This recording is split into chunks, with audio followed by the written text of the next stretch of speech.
Good morning guys, so nandito tayo ngayon sa may Ortigas. Meron tayong client si Ma'am Jasmine. Hi ma'am.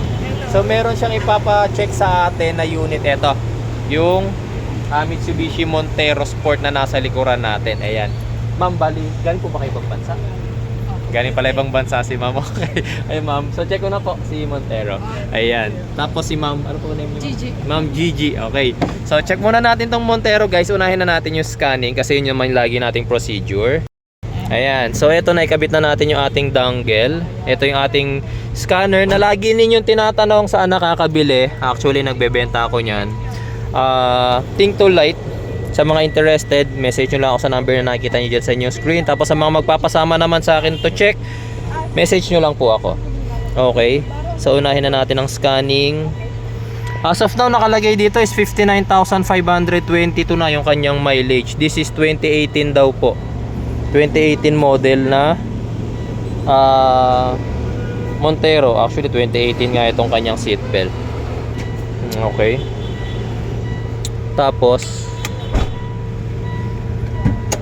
wait lang, nag-i-scan pa siya.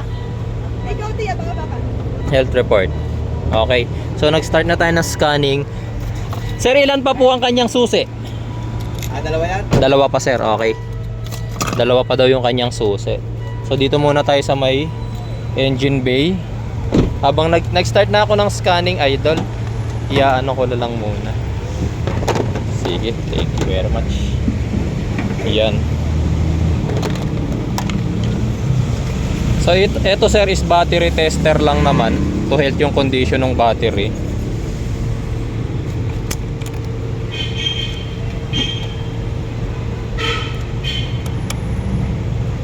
SM. Nako, masyado maliwanag yung araw, di natin makita.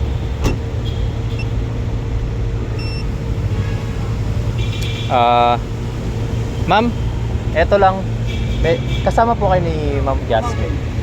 Medyo mababa na sir ang kanyang cold cranking. Ang battery natin is 270 na lang, nakikita nyo po ba? 270 amperes na lang siya. 3SM po to. Ang 3SM kasi sir usually mga nasa 650. Medyo mahina na po siya para sa isang 3SM. Nakalagay na rin po replace na rin po siya. Malapit-lapit na po tong bumigay. Matic pa naman po to. Hindi pwede yung pag namatyan kami, wala namang kadyot po pagkano. Walang kadyot. Okay po. Yan. Napa-under ata. Mainit. Yan. So nakakulant naman sila. Nakita ko kagad na kulay blue yung coolant. Wala naman pong sign na naghahalo yung coolant tsaka yung langis dito sa ating radiator. Yung ating power steering, okay naman yung kanyang fluid. Ayun, mukhang na detail yung kanyang buong engine bay sir, malinis. Dito sa kanyang oil filler cap, walang sign na naghahalo yung coolant tsaka langis. Malinis din yung loob ng kanyang makina. Okay, pero I always suggest sir, kapag bibili po ng second hand, paano po agad? Change oil. Change oil tsaka Pwede pa text niya sa kasa yan. Ilang litro? makina. Ito ba? Mga 7 or 7.5, gano'n? Mga ganon sir. Hindi naman 8 eh. 7.5. Okay. Pag tinatan yan, kasama po ito. Sama po sir. Oo, pero pakapula sa Cielo, kaya sa mismo Mitsubishi mag-check. Okay po. Oo. Kompleto naman yan.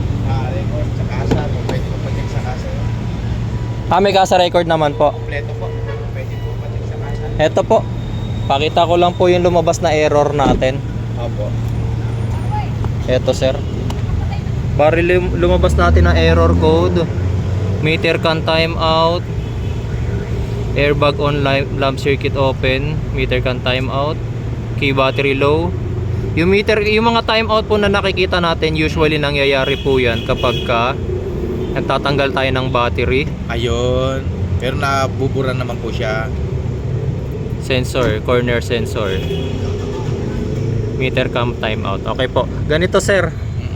May mga error codes kasi na lumalabas ng dahil sa tanggal ng battery. Opo. Okay, so ang gagawin po natin ay gawan ko muna ng report sila ma'am. Wait lang po. Print ko lang po. Para meron sila ma'am Ayan. Ay, sorry. Ito, Ayun. sir. Pagka na po tapos po yung printing, pakibunot na lang po yung printout. Tapos kay client na lang po natin yan ibibigay. Sige po, sir. Okay.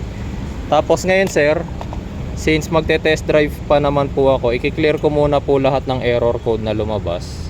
Kung ano ilalabas na error code mamaya pag test drive ko, yun po yung pinaka permanent code niya po or error niya po talaga. Sige po. Hindi lang masyado makita sa video at napakaliwanag, nag-clear. Ayan. So green naman na po siya lahat. May naiwan, battery low. So kailangan po talaga to, sir, mapalitan. Sa battery lang. Battery low. Yung remote po yun, sir, ma'am. Remote naman. Remote po ng Sige, battery. papalitan ko lang dyan kay Ate Christy. Yun lang naman po. Papalitan ko na lang. Okay na yun, papalitan ko yun. Sige po. Test drive natin. Okay po. Wait lang, sir, check ko pa yung ibang parts po. Bale, ito, ma'am, mileage natin sa panel is 59,522. In-scan po natin, lumabas sa odometer natin is 59,549. Meron po silang 27 na difference, pero okay lang po yun. 27 kilometers lang naman. Normal lang po yun. Calculation po kasi ng computer box yun, pero iba po kasi, ma'am, kapag ka meron po siyang ibang reading po. Check natin.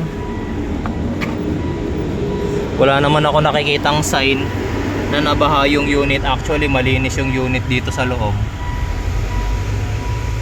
Mga rusted parts halos wala rin naman akong nakikita masyado. Ayan, makikita nyo malinis pa nga yung mga bolts and nuts. Yung railings ng upuan is napakalinis pa.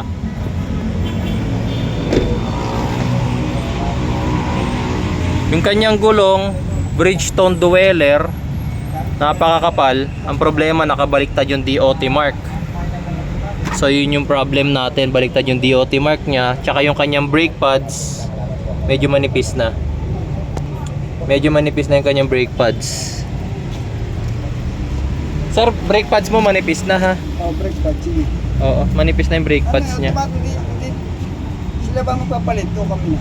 Halimbawa. Depende sa usapan nyo, sir. Tawaran nyo kung gusto. Pero kung depende po kasi yan, sir, eh. Gaya nyan, yung battery palitin na. Brake pads manipis na po. Okay, yung gulong niya kasi, sir, nakabaliktad kasi yung DOT mark. Nasa kabilang side, dapat itong gulong na to in-install sa kanan. Pinapasok sa loob. O, yung ito, sir, dapat nasa kanan Nasa naka-install kanan. yan. Opo. Ito rin, sir, nakabaliktad, oh.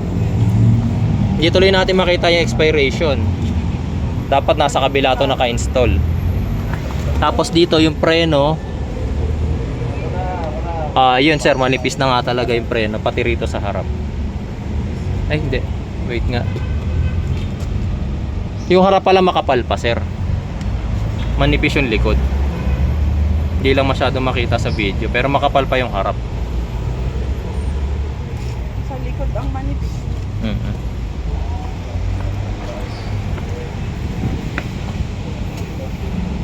Ayan, sir, kagaya nito, baliktad din. Dapat ito nandun naman sa kaliwa para yung DOT mark sana nakalabas. Oo.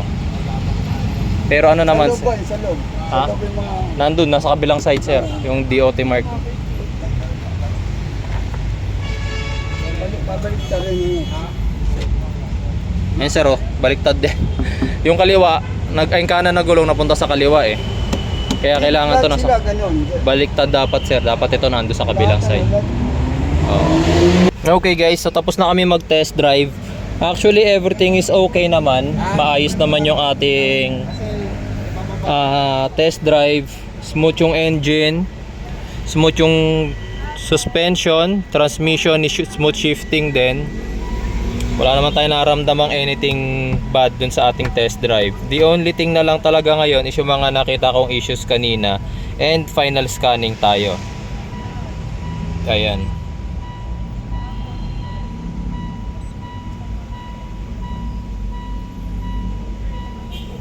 Wait lang, nakakonect na yung ating dongle, guys. Ini-inspect na lang nila, madam, yung ano, yung mga scratches na nakikita nila. Kasi pagdating sa cosmetics, guys, hindi na ako magde-decide dyan, si client na ang magde-decide. Tayo sa condition,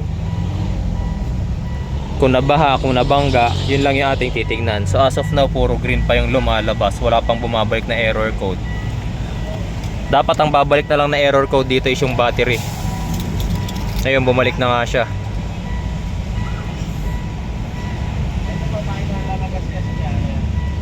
Yan.